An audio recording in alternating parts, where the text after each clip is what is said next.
Hello chess fans, this is Rick from Chess to Impress with coverage of round 4 of the 2023 Tata Steel Masters Tournament, played on January 17th. We're going to look at the game between the Dutch number 1 Anish Giri and the still reigning world champion Magnus Carlsen. And let's put the opening moves of the Queen's Indian on the board. And we'll see quite a sharp variation of the Queen's Indian with bishop a6, attacking the c4 pawn, queen c2, and then the bishop back to b7. It seems very strange, but black is saying that the queen on c2 is not very well placed. Bishop g2 and c5, and d5 is a very sharp line. White sacrifices a pawn. After e takes, c takes, and knight takes.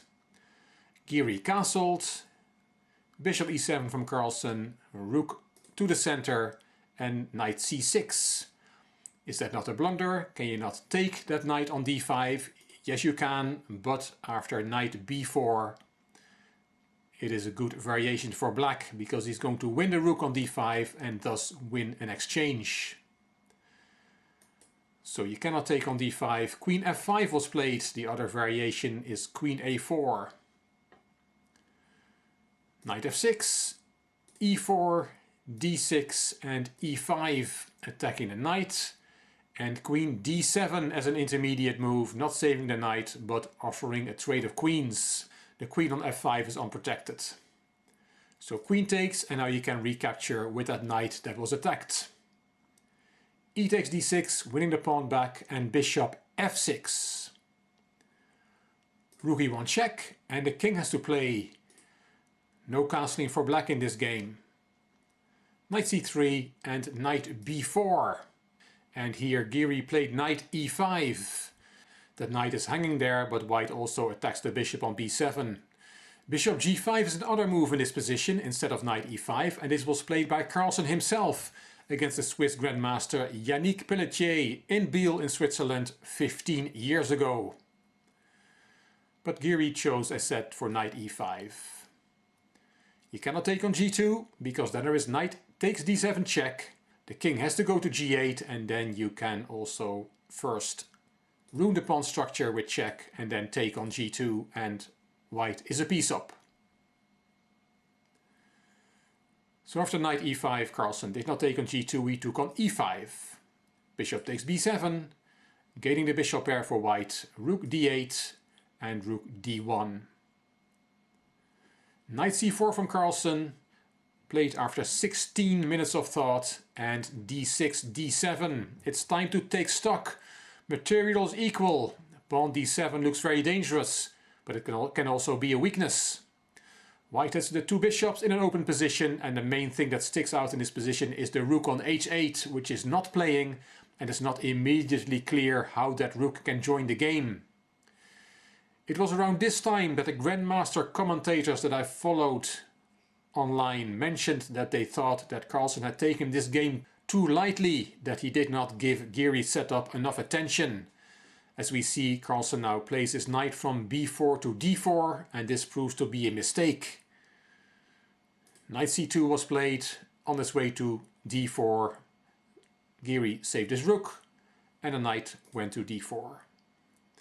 b4 after 14 minutes of thought, and it's very strong.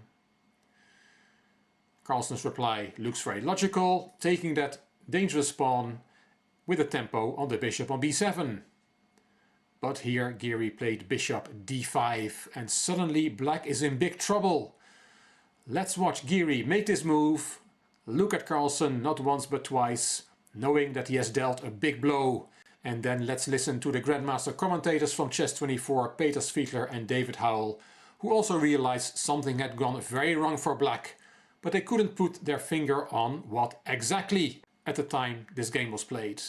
Magnus did take on d7 after b4, and this apparently is quite bad, as we can see from the evaluation bar. The evaluation bar is going absolutely crazy, I guess, after bishop d5.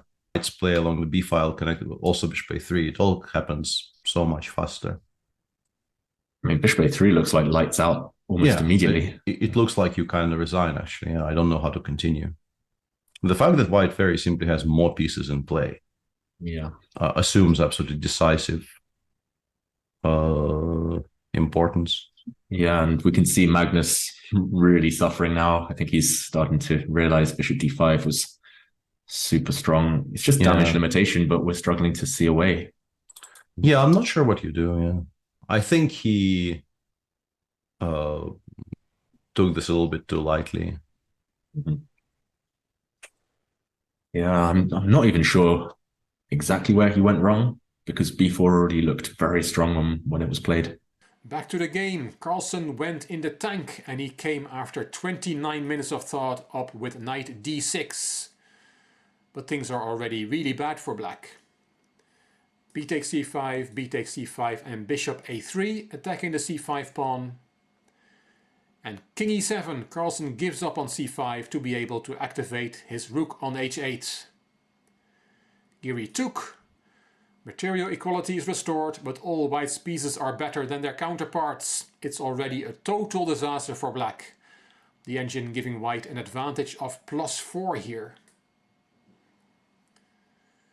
Knight back to e6, attacking the bishop on c5. The bishop step back, and a5, giving up a pawn to distract the bishop on b4 for a moment.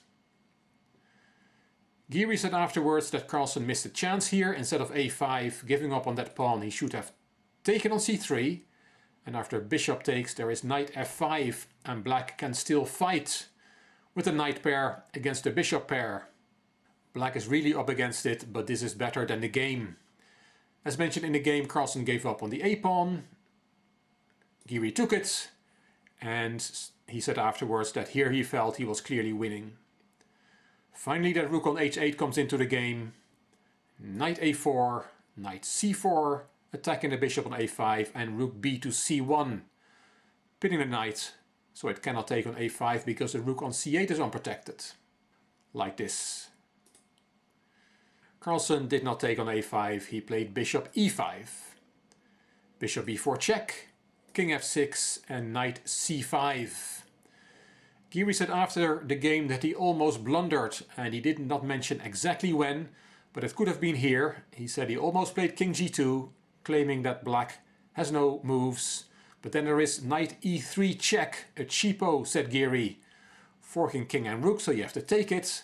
But then there is rook takes c1, and the bishop on d5 is unprotected. And suddenly this is not so clear. White is still better, but he has given away lots of his advantage. In the game, king g2 was not played, knight c5 was Giri's move. That knight was taken, rook takes c4. Now the knight on c5 is attacked twice, so rook d to c7 to protect it one more time. And then bishop a5 attacking the rook. And this is move 35, and the world champion Magnus Carlsen resigned here. He's losing material. If he saves his rook, for example rook d7, then there is bishop b6 just ganging up on that knight on c5. If you defend it one more time, then there are different ways to win. Simply rook d to c1, attacking it a third time, wins material. Also bishop f3, as shown by David Howell, is very nice. Again, threatening to take on c5 with the bishop, and also bishop g4 is a threat, skewering both rooks. As mentioned, after bishop a5, Carlsen had enough, he resigned. White games here have been Impressive. very impressive. Yeah, that win against Gukesh showing a... Yeah, and there we have it. Magnus just putting stuff in the center. And yeah, and probably saying, I just forgot bishop d5 or whatever. Yeah. Yeah, that gesture towards the forehead was, yeah, like, what have I done there? And Giri said after the game that this was a historic moment, referring to his victory over Carlsen exactly 12 years ago to the day. But Giri said that Carlsen had blundered in that game in 2011 and that this game from 2023 was a real victory, and he called it, as said, a historic moment. After having beaten Carlsen as a 16-year-old, finally Giri had won again. He called it one of the biggest wins of his career. Giri is now on +2 after 4 rounds and Carlsen is back on 50%. Wednesday the 18th of January will be a rest day. And on Thursday the 19th of January the players will play in the Johan Cruyff Arena in Amsterdam. The Tata Steel Tournament goes on tour. I will be here after the round to tell you what happens. If you like this video, please give it a thumbs up, please subscribe to the Chess to Impress channel and please leave a comment. I will read them all and I will reply to them all. If you like the video, it would be great if you could share it on social media by clicking the share button on YouTube. You can find me on Instagram, on Twitter and on Facebook. This is Rick for Chess to Impress. Thank you for watching.